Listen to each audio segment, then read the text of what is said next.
we find out what came in the Midwest Supplies box this time on.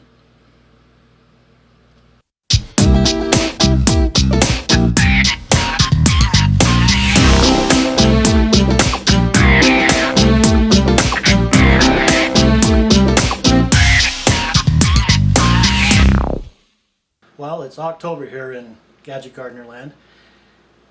Lubbock, as usual, is a little bit behind on the season, so it's still not too cold outside to keep growing. So I haven't pulled up all my summer crops yet. I've still got some bell peppers and a few small tomatoes growing. So, but I got to find something to do in the interim when you can't be outside growing. So I came up with cheese making and ordered me a cheese kit from Midwest Supplies. They're home brewers mostly. They sell homebrew stuff for making wine and beer, but they also have a cheese section. So I went for the cheese.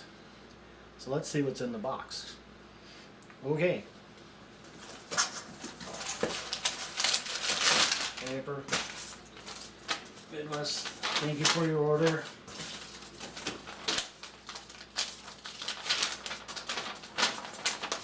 Well, there's all the stuff that's in the kit.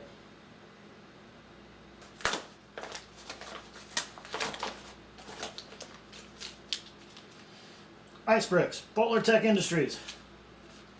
Huh. Didn't order that. Yeah. This is the rennet and the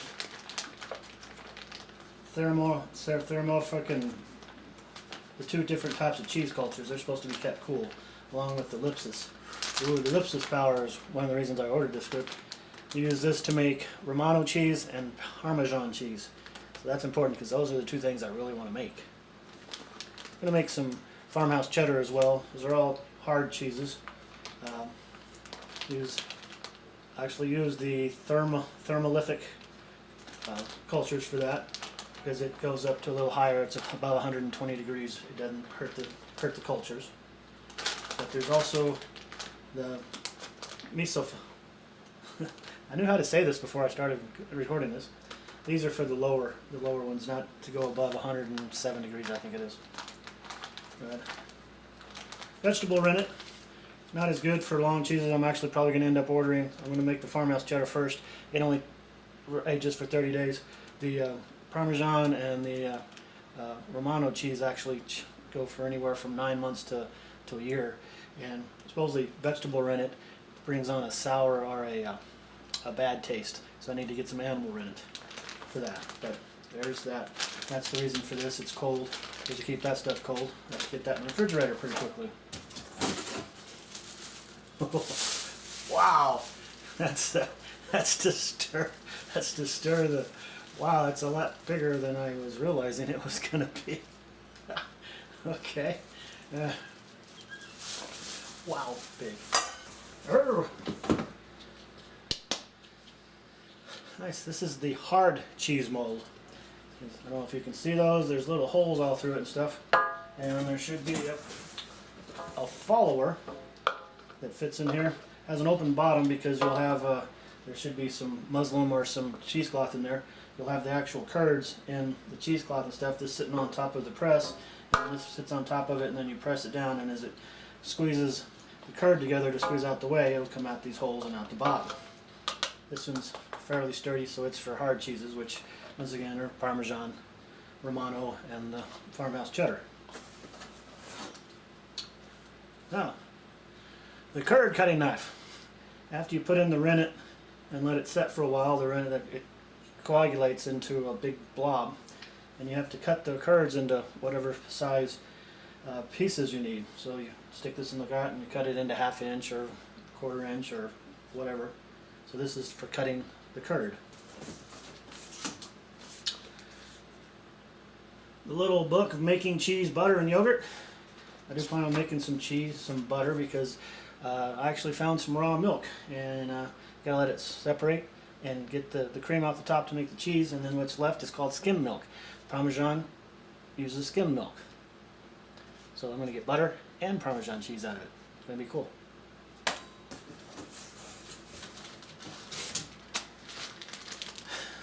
it's a sushi mat for making sushi, but also when you're letting the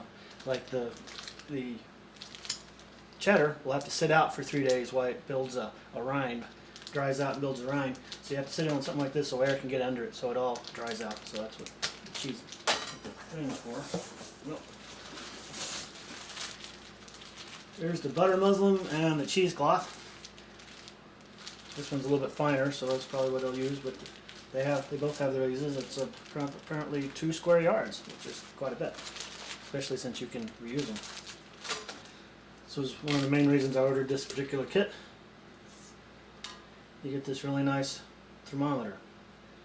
It's an old glass one and stuff. Most of them send you those little things that you see HVAC people carrying around, like sticking in the vent just to see if it's cooling or not. Not very accurate. This should be very accurate, and it's both in Celsius and Fahrenheit, which is good because a lot of the cheese making videos I find on YouTube are made by people in England or out, and they use Celsius. So this is the other. This is for soft cheeses. Is the thing for soft cheeses.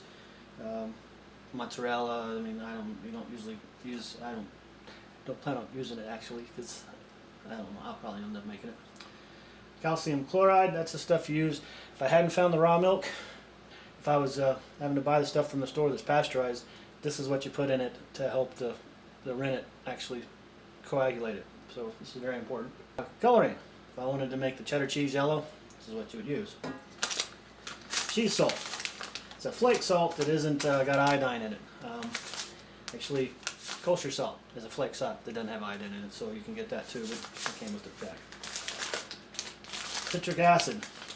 That's what you use to make a lot of the quick cheeses. Like I said, mozzarella or queso blanco or anything like that. You use citric acid instead of rennet or anything like that. This is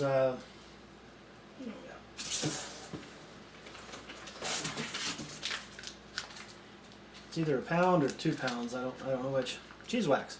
When I make the farmhouse cheddar, you let it sit out for 3 days, and then you wax it.